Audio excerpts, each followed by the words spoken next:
Millions of years ago, back when I was a kid, Saturday mornings were everything. I get up at the crack of dawn, park myself right in front of the TV, turn off my brain, and indulge in several hours of glorified toy commercials masquerading as cartoon shows. And my favorite had to be the Teenage Mutant Ninja Turtles. Man, I love me some turtles, man. I must have owned every piece of TMNT merchandise ever made, or at least as many as my parents were willing to buy me. I had that Ninja Turtle cereal, Ninja Turtle pasta, Ninja Turtle sewage filled crescent pies, Ninja Turtle werewolves, Ninja Turtle suppositories, all that good stuff. So, I had to have those turtle video games too, man. I remember when the first one came out, I was watching TV, minding my own business, when bam, the commercial comes on. And man, when I tell you I almost lost my mind, bruh. Seeing those turtles doing all that flipping and whipping all up in the Nintendo had to be the most beautiful thing I'd ever seen. I knew right then and there I had to have it. So I go straight to my parents and start begging like I'm Oliver Twist or something. Like, please, Sam, I have some turtles. At first they weren't hearing it, saying that they didn't have the money to waste on Ralph Angelo and all them, and that I should be more concerned with other things, like remembering to brush my teeth before bed. But me being me, I wasn't about to give up, so I kept pestering them until they finally folded and took me to KB Toys.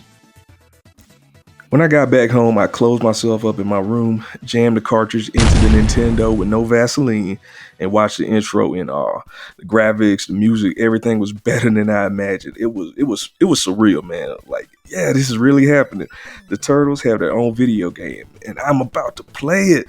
I especially like the part where Splinter points at Shredder like, "There's that motherfucker right there." I let the intro repeat about 40 million times before I finally pressed start. That's when I got my first surprise. The game started off with a top-down perspective like Zelda. Pretty cool, I guess. Not what I was expecting, mind you, but I could work with it. I mean, I like Zelda. So I started exploring and immediately died like an idiot. At that point, I wasn't ready to face the embarrassment of losing a turtle in one fell swoop. That's a bad look. So I did what any respectable player would do. I hit that reset button immediately and played the game like I had some damn sense. The first thing I noticed after going down the nearest manhole were the graphics. They were bright, colorful, and the turtles looked exactly like they were supposed to. Just beautiful, man, beautiful. My eyes were very, very happy. Then I actually started playing the game, man. Oh boy. Hold up. Wait a minute. Something ain't right. To be more accurate, several things weren't right. For starters, the controls were 1,400 unique flavors of wonk. So they were pretty responsive. They felt like too tight and too loose at the same time. It made like precise movement harder than it needed to be. It also didn't help that the turtles jumped like they were on a fucking moon. I lost count of how many times I bumped my head on ceilings because the turtles wanted to be Teenage Mutant Ninja Kangaroos. Just absolutely ridiculous. Then there were the turtles themselves. Leonardo was okay. He had pretty good reach and attack strength. Raphael's sides were about as useful as T-Rex arms, but in the event they did actually hit some, they packed a pretty good punch. Donatello, on the other hand, was a kaiju level threat, destroying everything he so much as glanced at with some honest to goodness, long dong silver grade length, man. Easily the best turtle. But the worst was, without a doubt, that boy Michelangelo. It just had to be my favorite turtle, man. Now, ain't that some old boo? Man, I tell you, this fool had Raphael style reach with the foot soldier style strength. Pathetic all across the board. I get mad just thinking about it, but it only gets worse from here. The enemies ever so graciously provided another level of disappointment. I mean, sure, they got Mousers, foot soldiers, Bebop Rocksteady, and all them. But who is this? And this? And this? Since when did the Turtles have a crossover with the Texas Chainsaw Massacre? I don't know. Anyway, I could deal with a few rando enemies. Whatever. What I can't deal with, though, is all the unfair deaths that cause spontaneous turtle implosion. I must have died around 250,000 times, and not one single death seemed 100% legit. With every death, I kept getting angrier and angrier. Now, growing up, I had a tendency to accuse games of cheating whenever I lost. And with that came cuss words. A lot of cuss words.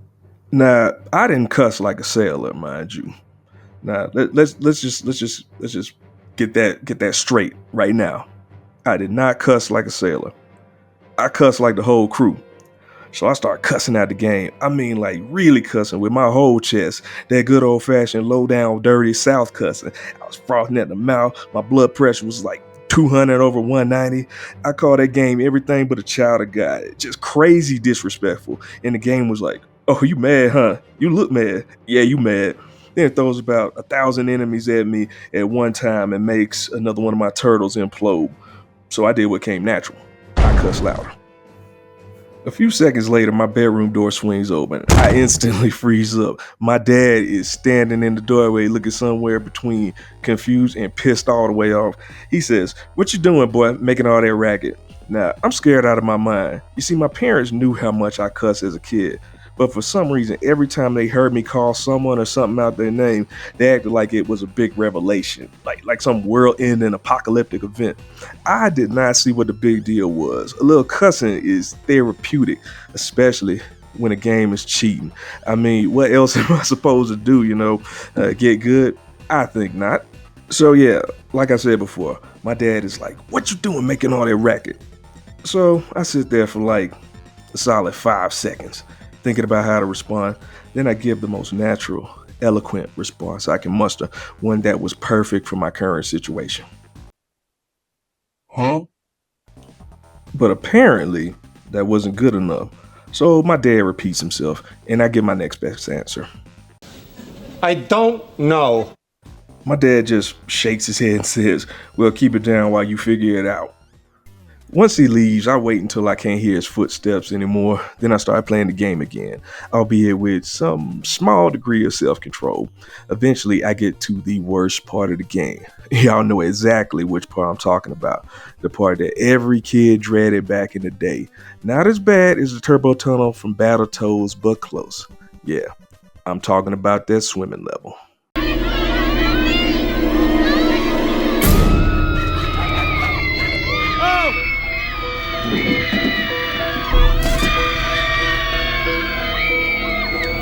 This section had it all, man.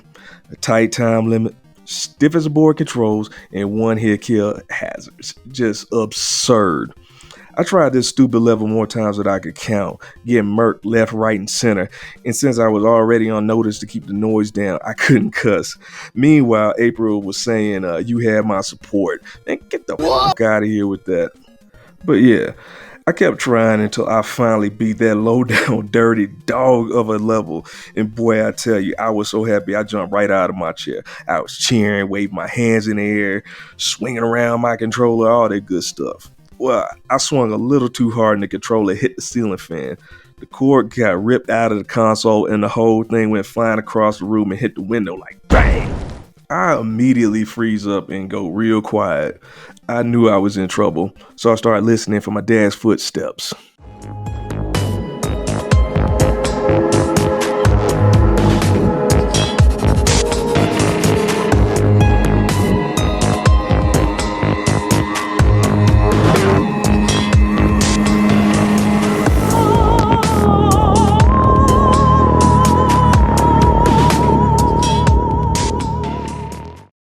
But some time passed, and I didn't hear nothing. Everything was quiet. The old house was quiet, like a church after somebody farts. So I relax a little and pick up my controller. Somehow neither it nor the window broke to pieces, so yeah, small victories. Anyway, I plug it back into the Nintendo, press a button, and guess what happens? Absolutely nothing. So I press the button again, then all the buttons, still nothing. I was kind of panicking at this point, but I told myself the controller was just messed up. Maybe some kind of component got knocked loose when it hit the window. Fortunately, I had another, so I grab it, plug it into the Nintendo, and surprise, it works. I keep playing the game, get to the Technodrome, beat the shredder. Everyone lives happily ever after, especially your boy.